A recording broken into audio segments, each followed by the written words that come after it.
Bombers' position's in some doubt at Geelong, probably in serious doubt. I'm at my desk at the Herald Sun one night and the phone rings and the voice says, it's Matthew Scarlett here. I think Darren Creswell, who was assistant coach at the time, had put his hand up and sort of said, if there's a vacancy here, I want to be considered for it, right? Yeah, and I heard that a few of the board members had already thought that he was going to be our next coach and already been chosen, and I also heard Creswell was saying he was going to be the next coach. So I think I'm a pretty good judge of character, and I was just hoping that that wasn't the case, and I was going in a bat for Bomber. Matthew Scarlett, one of the all-time greats, coming up in open mic straight after this. He keeps a pretty straight face, old Matthew. He's pretty honest, Jared. Ask Matty Scarlett a question and get an answer. I remember when you had that story, you were absolutely excited doing backflips. You'd had this exclusive, it's a genuine news story. 7 o'clock at night and you're at your desk sort of saying, I'll be home in half an hour. How often do you get a phone call like that? Not often, Roosie, and certainly none from you when you were coaching. Is there any truth in the rumour that you have approached Lindsay Thomas to come and help for him to tutor you in your putting woes? Well, actually, I have, Jared. Lindsay Thomas was even money from the top of the goal square last year. Yeah. Now he leads the Coleman. It's a phenomenal turnaround. It's amazing what the head will do. I think Brad Scott made a legitimate point during the week. I mean, everyone was having a pot shot at him left, right and centre. But one thing that has got missed in the whole thing, the conversation last week, is Lindsay Thomas has become a very, very reliable shot at goal. He's worked really hard at his craft. He played really, really well on the weekend, was a really important player for him. So it is a big tick for him. He was always a good kick, though. Yeah, but he just got wobbly when the... Yeah, as a small forward, that's a bit of a worry, though. If you had to have one now kicking for your life, who would it be, given that Jimmy is just to remind? I know it was only from Potshot, but he's been a very reliable goal shot over the years. Who is? Jimmy Bartell. Jimmy Bartell, yeah. I still reckon it was a risk of whether he was going to kick that or not. For your life...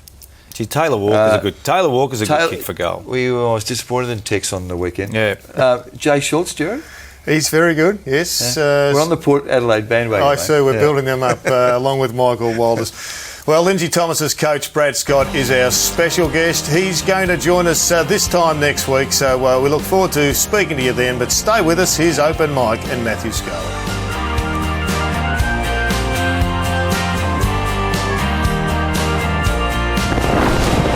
This has been a Fox Footy production for Fox Sports. He is a Geelong great. Some say he's the greatest fullback of the modern era. Welcome, Matty Scarlett. Thanks, mate. Thanks for having me. Interesting look, the beard. Yeah, it's a new look. Got a little bet with a few of my new teammates, so going to be growing it all season. Does it climax with Mad Monday, which is almost your favourite day of the year? Possibly. You'll have to wait and see. I'm saying it will. Are you missing it after 284 games in 15 years? Not at all, mate. I was fairly finished last year mentally and physically, so I'm leaving the game with no regrets and fully satisfied what I got out of myself. Did you have any period of contemplation about whether you'd even play in 2012? No, not really. I was always dedicated to play last year, but probably midway through last year I started feeling the pinch mentally and always knew that my time was up. It's interesting. I mean, you were still on the top of your game. Great career, playing at a successful club. I mean, a lot of us wonder why you'd want to sort of turn away from that. I mean, Dustin Fletcher is playing his 21st year. Yeah, I guess he's different to me. I think the enjoyment wasn't there last year as much as it was in the previous years, and for the first time in my life I found myself not wanting to go to training, and in some games I didn't really want to play, so I knew then that it was time to hang up the boots. So there's a difference, isn't there, for you between league football and football, because you're playing at South Barwon this year? Yeah, having a kick back at a local club, South Barwon, and absolutely loving it. So I think just the mental strain of AFL finally caught up with me last year. How does it manifest itself, this mental strain? I guess I always put high expectations on myself, and I guess when I didn't play well, I'd be pretty flat with myself over my whole career, and I guess that finally catches up with you at some stage, and that was last year. So, does it affect your nerve? I mean, do you feel your confidence eroding if you say you don't play to the standard that you're familiar with? Not the confidence. I was always confident in my own ability, but it was just the enjoyment factor, and I found it really hard to go to training and get myself up for games. Last year, 16 games, 2 suspensions. One of them, the whole world saw it. You decided to take a pot shot at Hayden Ballantyne. He gets under a lot of people's skin, but he certainly got your dander up, didn't he? Yeah, he did. Look, it was a very undisciplined act, and probably cost the team the win that day. And I paid a heavy price and got the weeks, and my teammates weren't very happy with me and I wasn't happy with myself. So I guess that was probably the start of it that was telling me my head probably wasn't right last year. Did it feel good? It felt all right, yeah. What is it about? He's not the first bloke to sledge and be cheeky and all. What is it about him that seems to infuriate almost every opposition? Yeah, I'm not sure. He's a terrific player, and I'm not even exactly sure what he said to me that night. I was having a poor game and just frustrated and let the emotions spill over a little bit. Given your status at Geelong, I reckon it would have been difficult for your teammates to sort of to rebuke you about that. I mean, were they really angry with you, or did they just sort of say, "Look, that's not good enough," and just you need to check your emotions? Oh no, they were pretty upset with me. Joel Selwood had a good sit down chat with me after that game, and so did the coach. So. Look, I knew as soon as I did it, I'd messed up pretty bad. So, yeah. But I definitely got told by a couple of the teammates. It's a big call. I mean, Joel Selwood is the captain, I know, but he's 10 years your junior. I mean, what's it like when you've got a young bloke sort of saying you've gone outside the team rules and you shouldn't have done that? Well, I've got a lot of respect for him. He was a club captain and I knew what he was saying was right. So doesn't matter how old he was the leader of our footy club, and I'll listen to everything he says. Been a great career, mate. There's no doubt about that. Probably, was it fair to say that there was a rocky start? Was Ayresy pretty tough on you, Gary Ayres? A little bit, yeah. He's pretty hard on me, and I don't think I was ready for league footy either at the start of my career with my training standards and off-field discipline. So, but he definitely rode me pretty hard. You were a fraction wayward as a young man, weren't you? Yeah, you could say that a little bit. What was it? Did you resent the fact that you had to be so disciplined to play league footy, or was? I just didn't know any better. I behaved the way I behaved, and I was just a young fella trying to have a bit of fun, and I didn't really understand what it took to play league footy, so it was a bit of a shock when I got to Geelong. And the beers, I mean, you were pretty keen on them, weren't you? Yeah, I enjoyed a beer, yeah. When did that did change during your career, didn't it? There was the practice of sort of players would play their game and have a few beers afterwards, but then that went out the door, didn't it? Yeah, probably 07. At the end of 06, when the leading teams come in, and I got set out the front and told that my off-field stuff had to change, and I probably wasn't disciplined enough off-field, so I think it changed. I also got married that year as well, so I settled down, and it probably helped my footy and helped the club.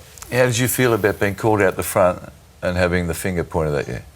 Yeah, it was pretty hard, but I knew what was coming. I knew my behaviour wasn't acceptable, and I wasn't shocked with what they were saying, but it was pretty hard sitting out in front of 40 blokes and being told all that. Big year, 2006 for Geelong. I mean, that was the year that the leadership group went to Little Gazza, wasn't it, and sort of said that they didn't think he was working hard enough. Yeah, there was me, Gaz and Moons, I think, got set out the front at the start, and they played an important role of changing the culture of the club, I think. Whose call would that have been? Was that Bombers or was that the leading teams group? It would have been probably Bombers and the club, and probably Tommy Harley's as well. I think he pinpointed the three guys that probably had the most influence over the group, and probably thought me, Moons and Gaz were probably up there, and thought that we had to change. Was that the turning point, do you think? Was that when a promising football club took the first steps to becoming a powerhouse? Yeah, I think so. Look, we obviously had a lot of talent at that stage, but we were doing a lot of things wrong off the field, and we weren't respecting each other or the game of footy. So I think that was a pivotal moment in the culture change of our club. It's a big call for you to make that you weren't respecting the game of footy. Yeah, well, I don't think we were. Look, we were playing on weekends and going out and doing all sorts of stuff on weekends. And like, what's all sort of stuff? Oh, just drinking all night, and probably not going to training in good shape the next day. Probably week after week, you know. We probably didn't understand what it took to be a great club. Yeah. Mark Thompson had come from a good club, hadn't he, and played in premierships. Did his familiarity with that impress you guys? I mean, here's someone who was looking at you in the face and sort of saying, if you want to be a good player in this competition, this is what you've got to do. Yeah, I guess he was pleading at us for a few years to change our behaviours, and I guess we probably weren't listening hard enough to him, and you know, once we all decided to pull our weight and become more disciplined, you know, we went on to win, you know, a couple of flags. What was your relationship like with Bomber over the journey? Really good, yeah. I'm still really tight with Bomber, and I classify him as a good mate of mine, and a fantastic coach who set up Geelong Footy Club to be the powerhouse it is today. Matt, there's a semi-final at the SCG. You're home. You look home. Nick Davis plays the quarter of his life and costs you the game, and you're out of the grand final race. How much did that hurt? Yeah, it hurt a lot. Obviously, I think it was Brenton Sanderson's last game, so obviously a great of the club, and we obviously wanted to get through and win him a premiership. And I still remember after that game, we all went in there and we were expecting Bomber Bomber Thompson to go off his tree, but he's very measured. He said all great teams have to go through these losses to become great, and he proved spot on. I want to take you back to 6 or 7 years. Bombers' positions in some doubt at Geelong, probably in serious doubt. I'm at my desk at the Herald Sun one night and the phone rings and the voice says, "It's Matthew Scarlett here. I've got a story for you." Do you remember that? Yep. Tell me what happened from there. Well, I guess I was just going in a bat for a mate and a coach. Now, the background was that I think Darren Creswell, who was assistant coach at the time, had put his hand up and sort of said, if there's a vacancy here, I want to be considered for it, right? Yeah, and I heard that a few of the board members had already thought that he was going to be our next coach and already been chosen, and also heard Creswell was saying he was going to be the next coach. So I think I'm a pretty good judge of character, and I was just hoping that wasn't the case, and I was going in a bat for Bomber. You were more than hoping it wasn't the case. My memory is that you said to me, if he's the coach, I'm out of here and I'm going to take 6 or 8 blokes with me. Yeah, I said I would have left. I'm sure there would have been a lot of other players that would have left as well. And that was because in your support for Bomber?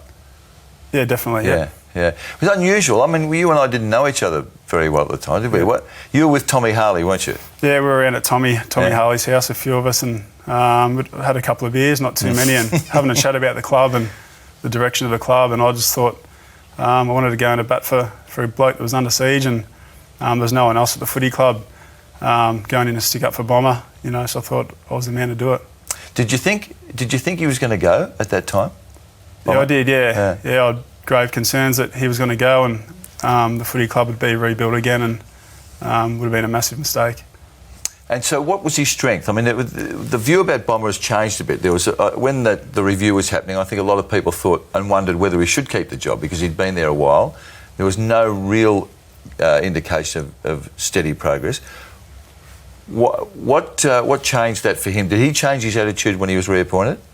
Yeah, I think he did. I think Bomber had a difficult year in 2006, as the whole footy club did. But the strength about Bomber was he taught us how to play finals football right from day one, and he told us that all about the contested footy and outnumbering and all this stuff that only some teams are just figuring out in the last couple of years. He trained a whole list up to play footy that's going to stand up in finals, which it eventually did. I want to take you back to a final that you played in, the 2004 preliminary final. Played against Brisbane. Yep. Daniel Bradshaw. He got you that night, didn't he? Yeah, he did. Yeah, him and Lynchy kicked 4 or 5 goals on me, so probably the lowest point of my career. Those who know you well say that haunted you for a long time, that performance. Yeah, it did, yeah. I obviously felt it was such a huge game for the club, and I felt I let the club down and all my teammates.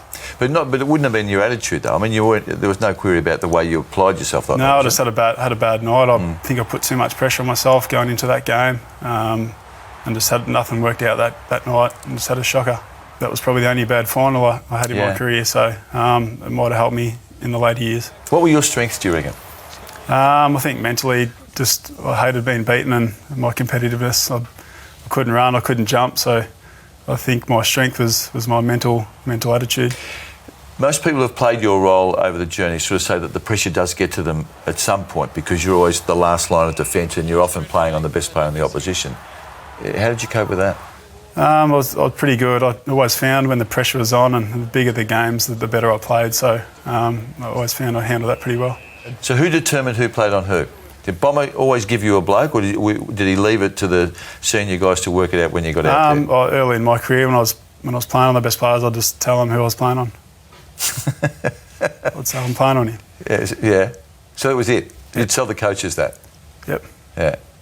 And did they ever sort of have a contrary view, like that we'd probably prefer you to play on someone else? No, not when I was playing on the best players. Every week I knew who my matchup was, and I'd go in early and say I want to play on him.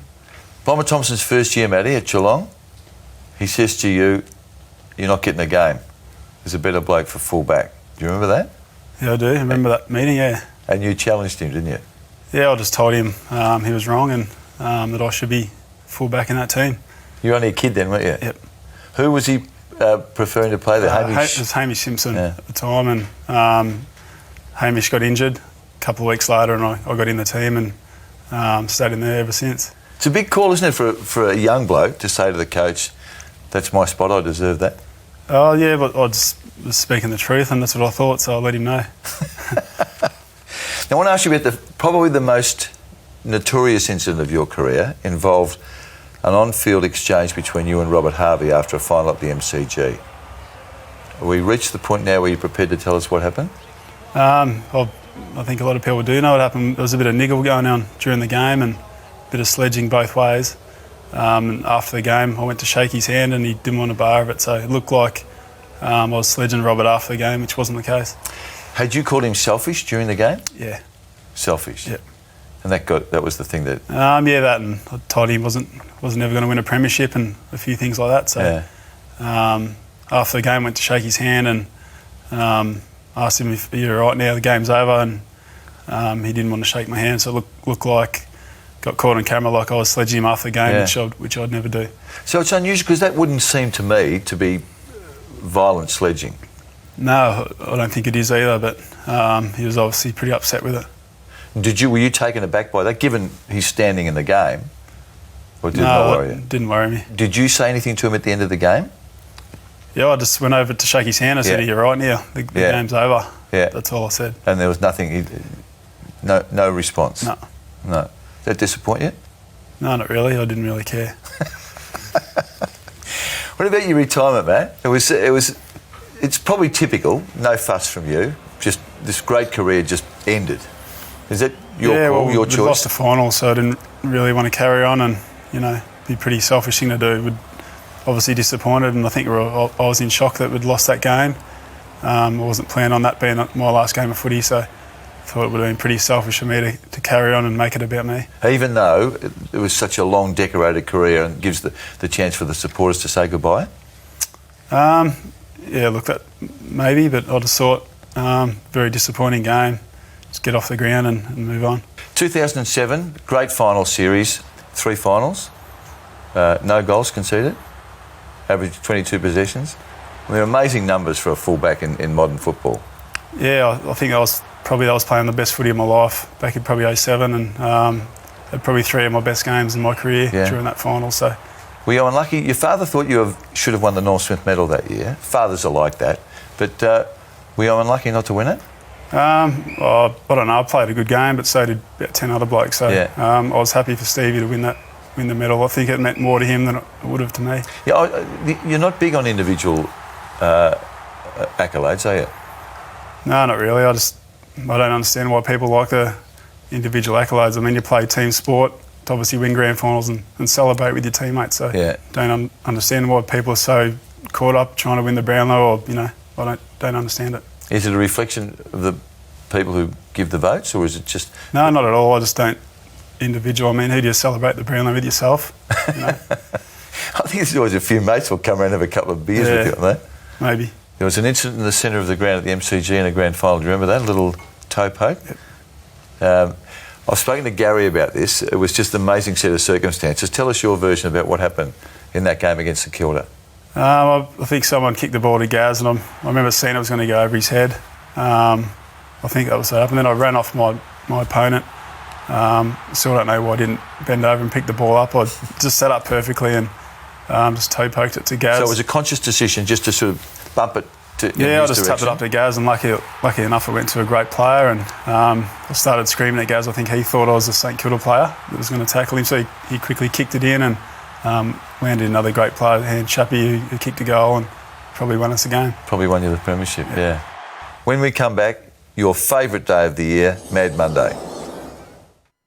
Let's go back to the start of your career. You grew up a passionate Essendon supporter.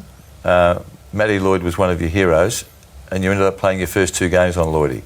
Yeah, it worked out pretty funny. I loved Essendon growing up, and Lloydie and Hurd and Wangan and these guys I absolutely idolised, and got to play my first game on Lloydie, and we knocked off Essendon. Knocked him out of the finals, which was pretty good. What's it like standing alongside your hero in your first game? I mean, you're nervous enough as it is because it's your first game, and you're suddenly alongside the bloke that you've had up on a plane for so long. Yeah, it was like a dream. It was like it wasn't real. I've been watching him for years, and there was 80 or 90,000 at the MCG, and I'm playing on my hero, so it's a little bit surreal. Did you say anything to him? No, I was too scared, I think. I'm interested in the Essendon connection. I mean, you grew up in Geelong. You're a St Joey's boy. Your father played for Geelong and had a brief stay at South Melbourne. Where did Essendon come from? Yeah, I'm not exactly sure. I think I saw Essendon beat Geelong one day down at Kardinia Park, and I think I might have jumped ship and started working for Essendon. You were a father at 18. You're living in your local town. How difficult was that when you were sort of trying to make your way in league football and suddenly had a baby in your life? Yeah, it was very difficult. I was having one at such an early age and trying to carve out an AFL career and working at the same time with Timmy McGrath. So definitely a hard time, yeah. Now you've got 3 children now. Got 4 now. Yeah, 3 with your current partner, including twins. Yep. She's studying, isn't she? She's studying, yeah. Does that make you a house husband or not? A couple of days a week, You're an unlikely house husband, I must say. Yeah, no, I'm enjoying it. Spending a lot of time with the kids this year, which is really enjoyable. 2011, Matty, you and I did an interview, and I asked you for the 5 best players in the competition. You said Lloyd was, I think, the toughest player you played on. Rewalt, you said, was the best player in the competition at that time and by a fair margin. Yep. You gave me the 5 names, and Gary Ablett wasn't one of them. Was that a deliberate sting at Gary because he'd left the footy club, or was that your honest view? No, that was an honest view. I rate key position players more highly than midfielders because I think there's so many more midfielders and they're easier to replace than key position players. If you asked me that again, I'd probably chuck Gaz in there. Yeah, well, you had, I think, from memory, it was Rewalt, Franklin, Brown, Judd, Goddard. Yep. Surprised Goddard ahead of Ablett was a big call, I reckon. At that time, though, I think Brendan just come off a huge final series, and that's what I was thinking at that time. Leadership at Geelong, you're known as probably the most influential member of the playing group for a long time, but you never wanted actually the official title of being in the leadership group, did you? No, I was in the leadership group, for a couple of years. I didn't really enjoy all the meetings and all the extra stuff that went with it. So, I always got voted into the leadership group, but I always chose not to be in it. And so were you able to have the same influence without that title? Yeah, definitely. Yeah. I know I had a huge influence over some key decisions and the way we went about our footy, but I didn't have to sit in all those meetings, so it was perfect for me. A couple of your teammates, did they not say to you a few years ago that you needed to assert yourself more and give more of yourself rather than just come and train and come and play? That was through the leading team stuff in 2006. Yep. I'd come to train, probably talk to 3 or 4 blokes and then go home. So I had to open myself up to more of my teammates, which I did towards the end of my career. Were you just shy, or did you think that you were just happy doing your own role and letting other people worry about the bigger picture? Yeah, a bit of both. I'm a pretty shy guy, and I just wanted to train and then go home, and I'd talk to my good mates at training. So I didn't realise that my teammates were probably seeing that as a bit arrogant and a bit standoffish as well. So I definitely changed towards the end of my career. So it was Scarlett, Enright, Milburn as the 3 musketeers down there. Yep. You had an amazing relationship with those guys, didn't you? On and off the field. Yeah, obviously great teammates and 2 of my best mates. So we had a great time together and formed a really good relationship out in the field. How does it just evolve, does it, when you're with these guys, and just is there anything spoken, or you just know where you're going to be and what you're going to do, and you've got this absolute faith in each other? Yeah, I think it just evolves. The more footy you play with these guys, by the end of it, I knew exactly what Boris was going to do, Dasher knew what I was going to do. So we played a lot of footy together, and we spent every minute off field together, so we were very tight. Neither you nor Dasher is known for being very vocal in terms of socially. Did you talk when you were with each other? Yeah, we do. Dasher gets pretty rowdy after a few beers, as do I, but we're great mates, so obviously not the loudest 2 guys, but very similar personalities. And Enright? I mean, is it one of the great success stories of Geelong and in the modern era, Corey Enright? Yeah, he is, yeah. A great pick by Wellesley, and obviously with Bomber and Brendan McCartney training Boris up to be who I reckon he's probably one of the best players I've ever played with. Well, his record says that with the best and fairest at Geelong, yeah. You mentioned Brendan McCartney. He was your backline coach at Geelong. Yeah, he's now at the Western Bulldogs.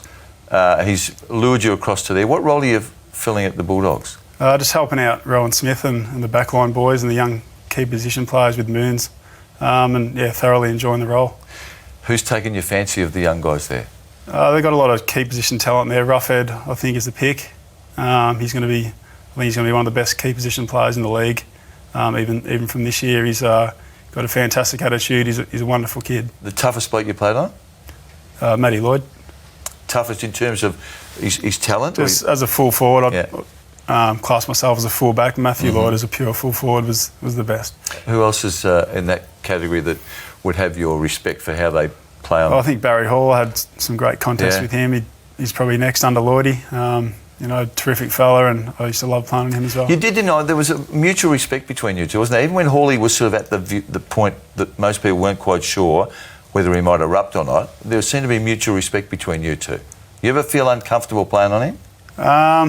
Early in my career, he whacked me a few times, and I don't know, I love playing him.